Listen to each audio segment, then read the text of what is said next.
Good afternoon, everyone. Welcome to another episode of Spilling Tea. I'm your host, Tiffany Daniels. And yes, we're getting to the JRC, but real quick, disclaimers. If you're unfamiliar with the Stop the Shocks campaign or the campaign against the troubled teen industry, all pertinent links are going to be right there in the description box for you. So should you like the deep dive into the Judge Rotenberg Educational Center, you'll definitely be able to do so. Trigger warning. We do have this channel marked not for kids for a reason. I use profanity, and when we talk about places like the JRC, you're going to hear vivid descriptions of and catch clips of surveillance footage of people with mental health issues and disabled people being tortured and abused. So if you got a child that is 16 and younger and they are watching this, parental supervision, very much advised, alright? Okay, so this one is from D Camp. We're going to go ahead and read it real quick. He says, I cannot, for the life of me, understand how harming people with a shock collar or other devices that aggravate people physically will help correct their behavior, especially if their issue is neurological. Preach! I've been saying it for years. Years!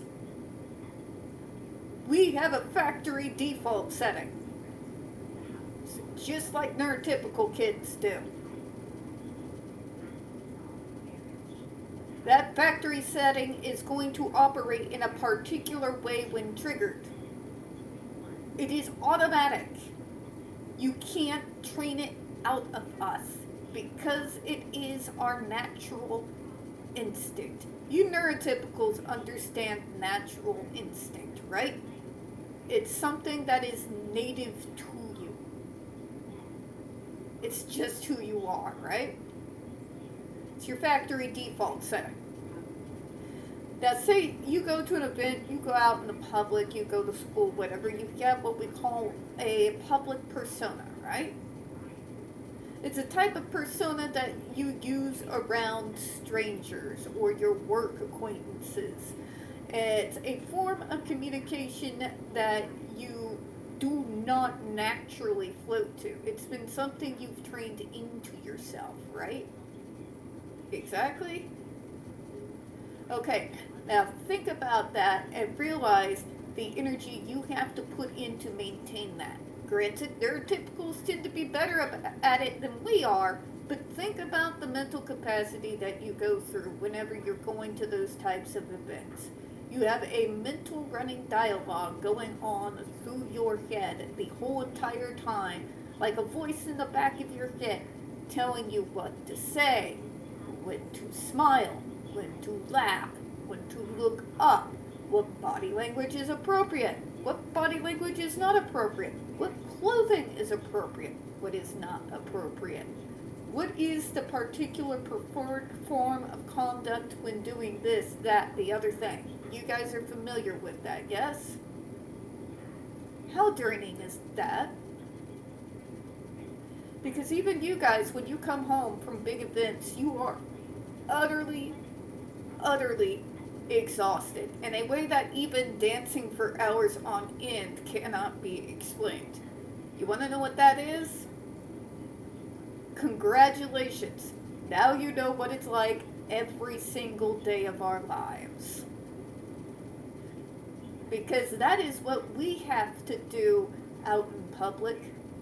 But you all also demanded that we do it in private as well. So we don't get to relax in the same way that you guys get to. Because the way we relax, what our factory default setting is, you all have somehow collectively determined is not good enough for you. You know? Yeah, I know, I'm kind of going off, but...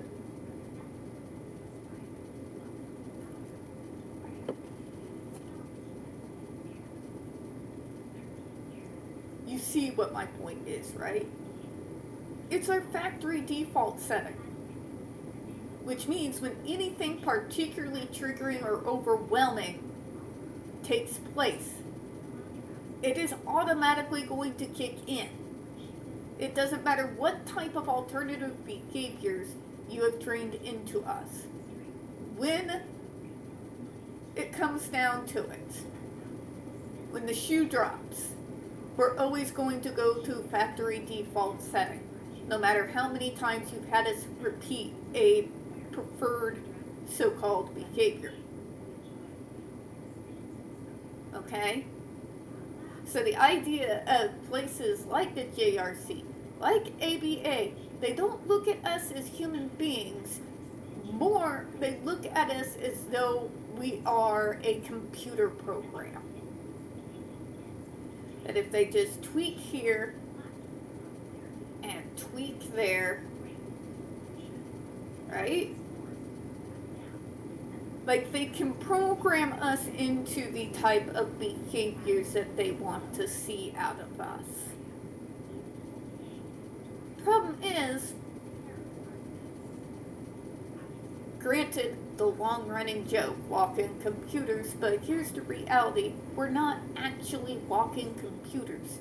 You can't reprogram our behaviors. We need to get out of this concept of deprogramming and reprogramming and realize that the individuals that we are talking about are human beings. And like all human beings, have our default settings. And that if you want to deal with the behaviors that are not so great and are in fact terrifying, you shouldn't be trying to fight against the factory default. You should be finding the trigger that is pushing these types of behaviors to the surface. That makes way more sense.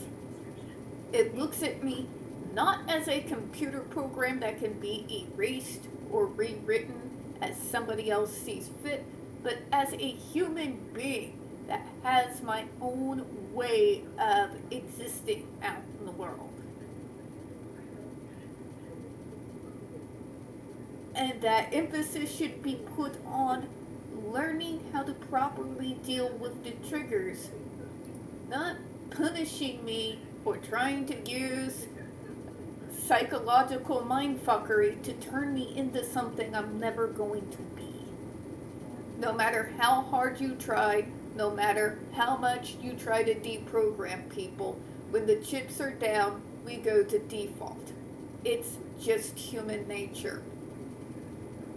People trying to convince themselves otherwise usually has to do with the fact that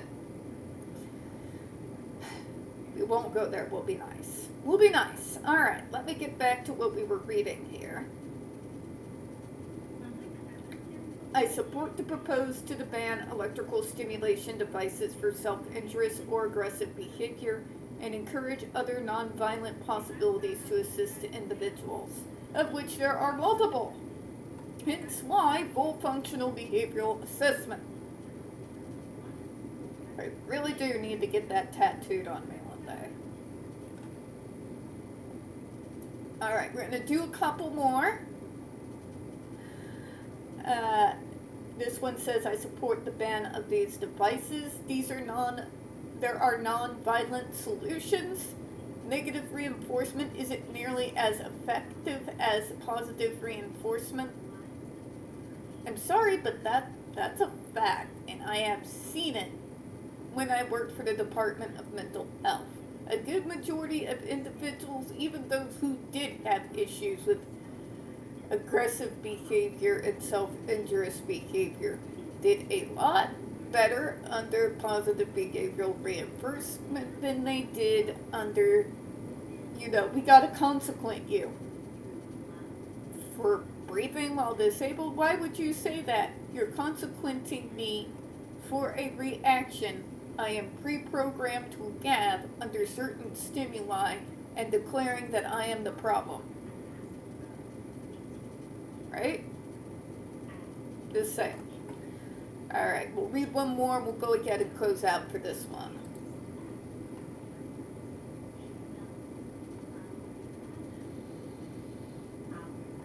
Alright, here we are. Alright, so this is a little bit of a longer one. It says, I would like to write in support of the proposal to ban these devices. Okay, so this looks like a particular template because we've read similar from people like Emily, and I don't want to rehash all the similar arguments again or we'll never leave here. So I'm going to go ahead and leave off with this one, folks. We're going to go ahead and close out, at least for now. We don't get very many views on this channel. And the few we do tend to get removed from time to time. So folks, if you would be so kind, please don't forget to hit the like button, hit subscribe. Don't forget to hit the comments and double check. Make sure that you are still able to receive notifications from the channel. We're going to be continuing on with the Down the Rabbit Hole series. We've got the Snake Oil Salesman series, which is getting ready to come up. We are going to be wrapping up the Medicaid series and the Advanced Directive series and continuing with HIPAA as well. I think we're about ready to finish up with HIPAA as well, but we don't want you to miss anything, so keep your eyes out, guys. I do appreciate you all, and of course, folks, we do really hope you have a good one. I'll see you all next time. Bye-bye now.